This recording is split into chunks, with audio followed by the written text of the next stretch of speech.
Madame, Monsieur, bonsoir et bienvenue dans le 20h de TFM. Dans l'actualité de ce mardi, explosion d'une bonbonne de gaz à Derklé. Le bilan évolue à 4 morts.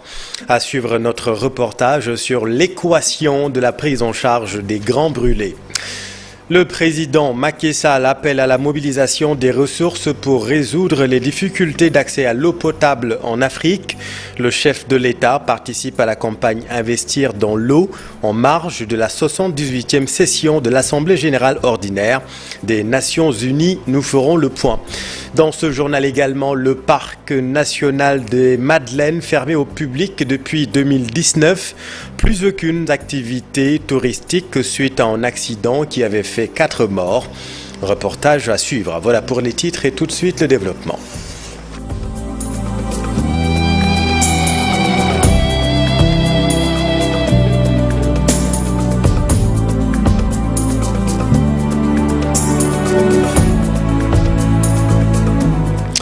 Quatre morts, c'est le dernier bilan de l'explosion d'une bonbonne de gaz à Derklé à Dakar. L'un des blessés a succombé à ses blessures. Des blessés dont des brûlés au premier degré. Quelle prise en charge pour ces grands brûlés? Le point avec Ibrahim Makan.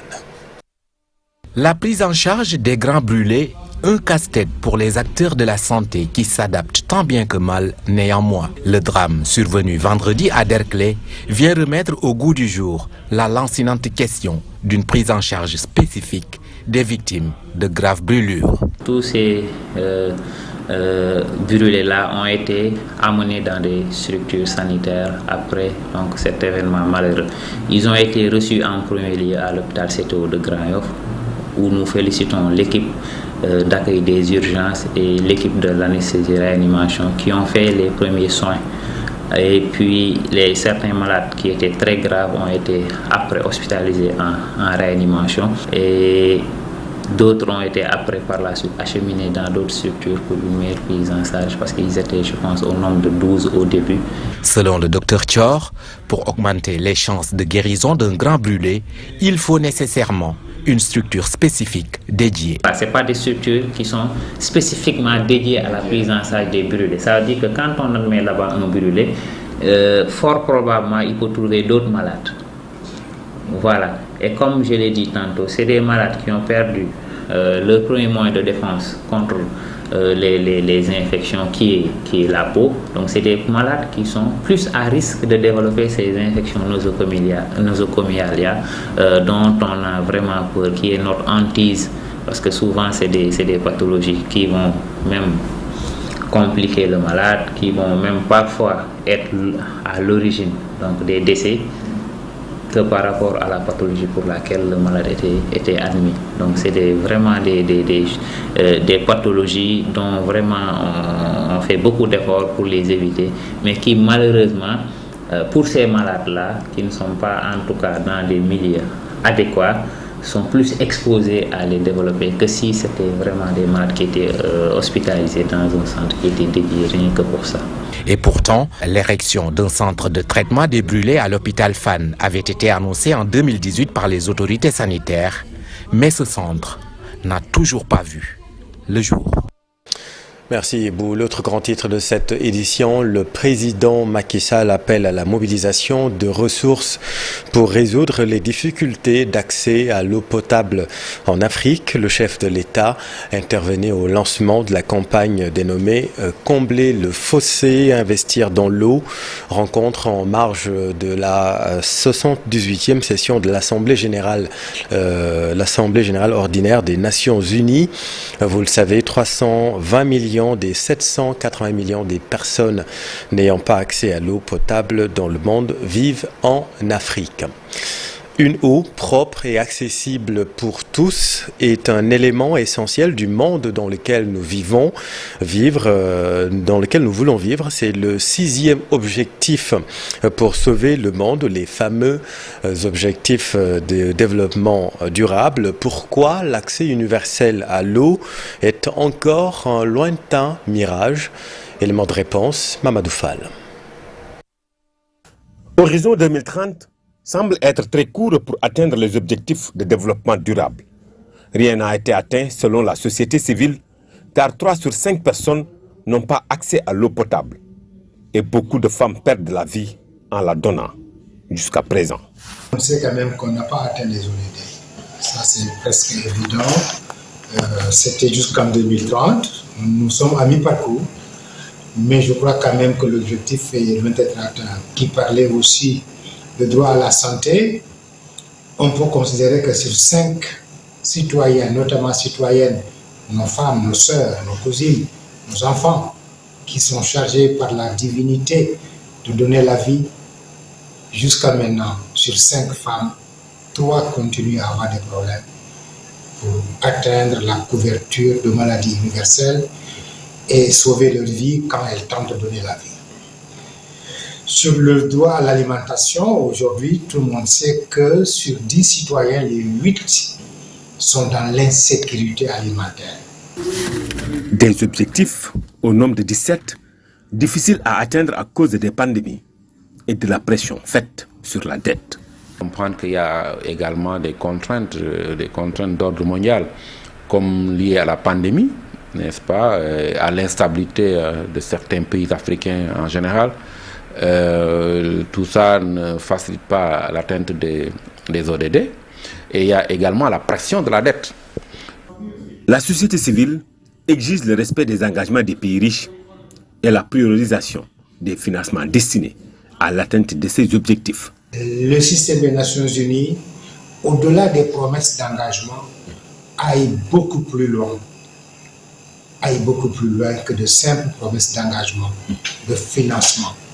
Promettre des financements dont on sait qu'il va être difficile s'il n'y a pas de mesures contraignantes. Les attentes, c'est d'abord les secteurs vitaux, comme l'accès universel à l'eau, bien-être et santé, éducation et autosuffisance. Le chef de l'État va co-présider la table ronde dédiée au dialogue des chefs d'État et de gouvernement sur la mobilisation des financements et des investissements nécessaires à la réalisation des ODD.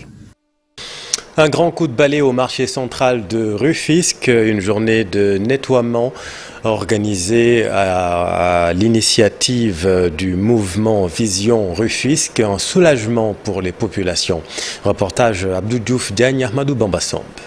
Propreté du marché central de Rufisque, les femmes du mouvement Vision ont organisé un investissement humain pour débarrasser ce grand lieu de commerce de cet état d'immondice et de saleté. À la fin de la journée, le marché a retrouvé une certaine propreté, mais certainement de courte durée, car les marchands ont l'habitude de jeter leurs déchets sur les voies et allées, d'où l'interpellation des femmes du mouvement que dirige le maire de la ville. Donc je demande aux dames, aux occupants de cette ville, aux occupants de ce marché, quand ils auront terminé vraiment de faire leurs étalages, d'assainir, avoir tout le temps un petit balai, leur pelle, vraiment il y a les bacs du CG qui sont là. Si vous voulez vraiment que la ville vous accompagne, accompagnez-vous d'abord. Accompagnez-vous d'abord, faites les premiers pas et quand la ville viendra, ce sera vraiment facile. Oumar Sissi lance un appel aux citoyens de la ville pour une politique d'action concrète, loin du folklore et des actions sans résultat. Ils n'ont pas la prétention de nettoyer le marché tout le temps, mais ils voulaient montrer que la meilleure façon d'accompagner un maire, c'est de s'impliquer dans le travail. Ce n'est pas en organisant des meetings ou quoi que ce soit. La culture ici, c'est pas de... Il faut qu'on change de façon de faire. C'est pourquoi je suis très honoré par l'initiative qu'elles ont prise. En se disant qu'elles vont s'impliquer dans la gestion de la... Comment améliorer le cadre de vie, comment développer le cadre de vie. C'est ça qui est important. Donc quand elles s'impliquent, oui, pour moi, c'est un symbole très fort de la ville. Pour Rufisquois d'entendre l'appel de leur édile et d'imiter des actions de ce genre. Insalubrité à Tivaouane, plusieurs quartiers concernés par le phénomène. Les populations dénoncent la lenteur des travaux d'assainissement dans la cité religieuse à quelques jours du Maoulid. Cher Anta Diop, c'est la tire. Réseau d'assainissement défectueux, des eaux usées sortent des maisons, le décor n'est pas du tout reluisant à quelques jours du Gamou de Tivaouane. Nous sommes au quartier commercial. Ce père de famille, trouvé devant son domicile, résume tout en un seul mot. On est champion de la dernière minute. Tous les regards sont défectueux. Sur toute la longueur, de la grande mosquée jusqu'au stade, tous les regards sont défectueux. Et c'est un danger permanent, c'est un danger public. Selon Ali Taha, le principal problème demeure les lenteurs notées dans l'exécution des travaux d'assainissement de la ville de Tivaouane. Lancer un appel aux autorités locales de prendre le temps de préparer bien les choses avant l'événement.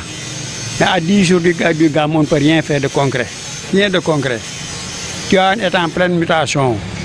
Il fallait prendre les devants. Nous sommes devant le fait accompli, quoi, vraiment. Ces jeunes très en colère habitent au quartier Fougny. Ils trouvent inacceptable qu'au moment où on s'apprête à recevoir des millions de pèlerins, il y a toujours un trop plein d'eau dans certains quartiers de Tivaouane. Quartier Kër Xaali fële si kaw ñooñu moom ci ndox la ñuy dund moom duñu génn sax si ndox ba nawet bi jeex. De l'autre côté, à Kër Xaali, le quartier est toujours submergé à part les eaux de pluie. Les populations auront du mal à recevoir les pèlerins. C'est pas normal. Non, c'est pas normal. Nan waxante dëgg. Le ministre de l'eau et de l'assainissement, Serigne Mbaye Thiam, est attendu à Tivaouane pour s'enquérir de la situation. Les populations auront leur mot à dire, certainement. Merci cher Anta. Le parc national de la Madeleine fermé au public depuis 2019. Depuis cette date, l'îlot n'accueille plus de visiteurs suite à un accident qui avait coûté la vie, souvenez-vous, à 4 personnes. Plus aucune activité, on manque à gagner pour les acteurs du tourisme. Reportage Abifai, Tierno Laurent Métis. Jadis, ce coin était très visité, mais depuis 2019, la présence humaine se fait rare. La cause, un accident emportant 4 vies. Aujourd'hui, tout est en berne au grand regret des pêcheurs.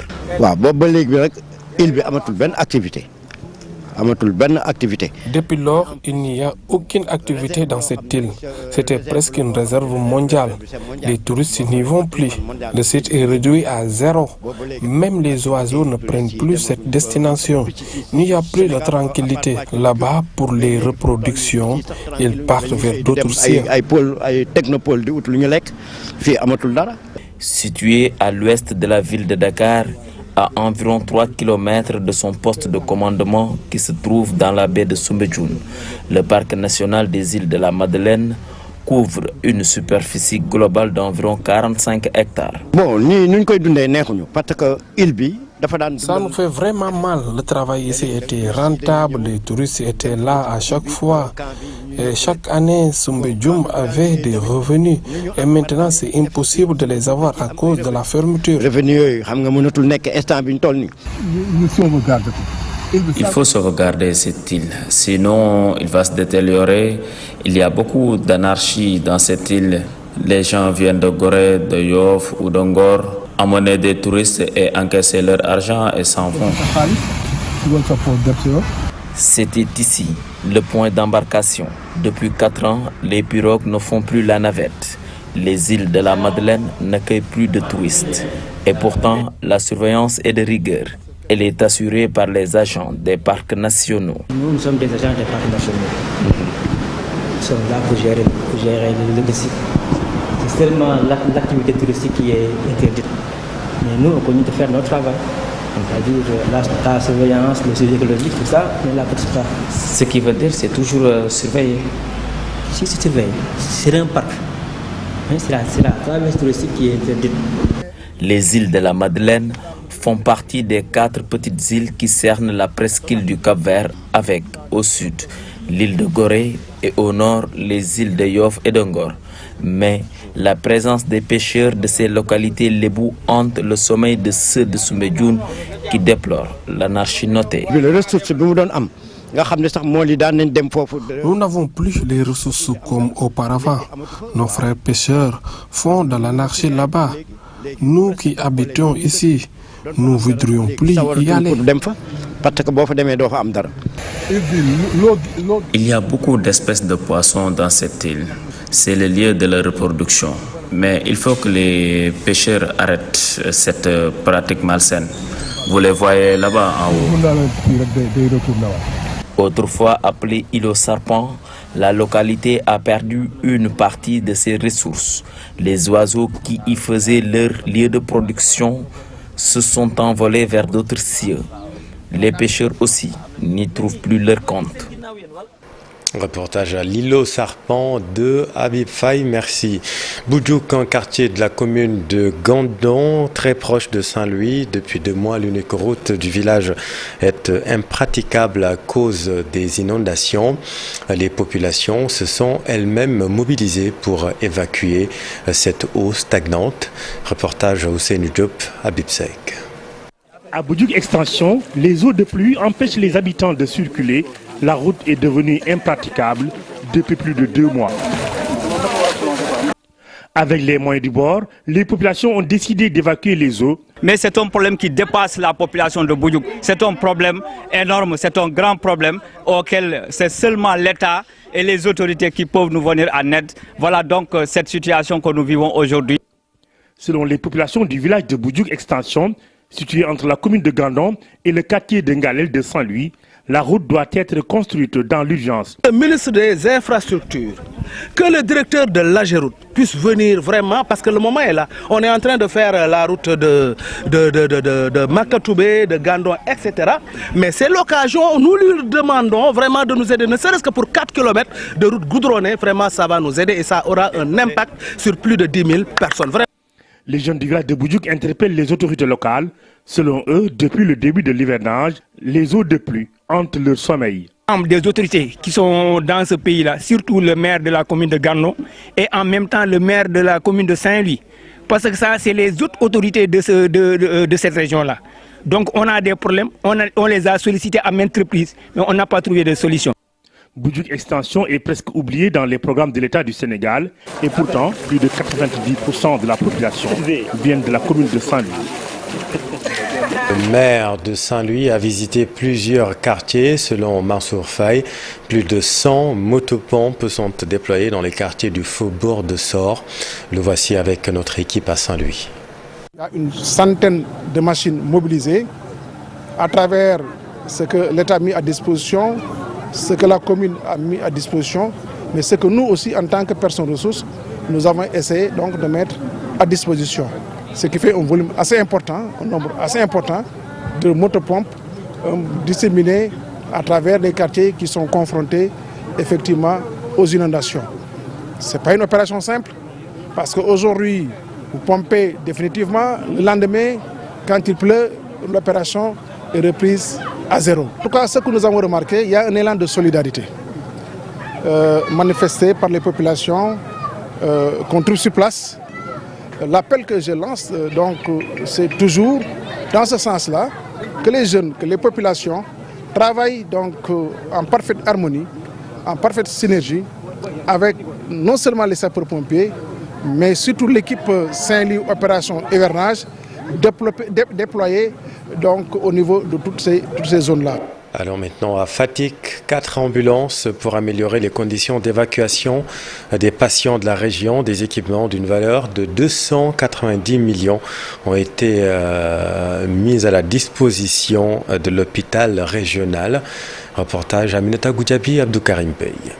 Ces derniers temps, des complaintes ont fusé de plusieurs localités de la région. Des agents de santé ou des populations qui dénoncent l'absence d'ambulances. Le ministère de la Santé s'engage à les soulager. 4 ambulances viennent d'être remises aux autorités médicales locales. Et c'est juste une première dotation. Une liste d'ambulances a été mise en place. 4 ambulances pour un peu renforcer les districts de la région de Fatick. Aujourd'hui, il y a une ambulance qui est arrivée, mais les 3 autres sont en cours. Et en ce qui concerne l'hôpital régional de Fatick, une enveloppe de plus de 280 millions de francs CFA a été dégagée pour renforcer le plateau technique du service des urgences. Ce sont des lits, des respirateurs, des pousseringues pour les urgences.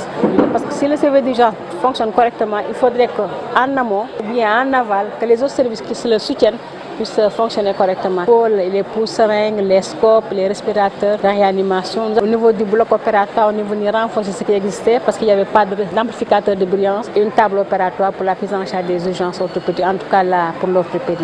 Entre autres équipements qui ont été mis en place pour renforcer, nous avons des des équipements pour un peu prendre en charge les urgences en termes d'asthme, etc. La néonatologie a été également dotée et tout ce matériel permettra une meilleure autonomie de l'hôpital régional de Fatick en matière de soins. Qui est de faire en sorte qu'on n'ait plus aujourd'hui, qu'on soit résident à Fatick, qu'on soit obligé d'aller jusqu'à Dakar pour pouvoir disposer de soins, mais qu'on puisse rester chez soi, disposer des soins, et c'est ça l'enjeu, c'est ça le défi.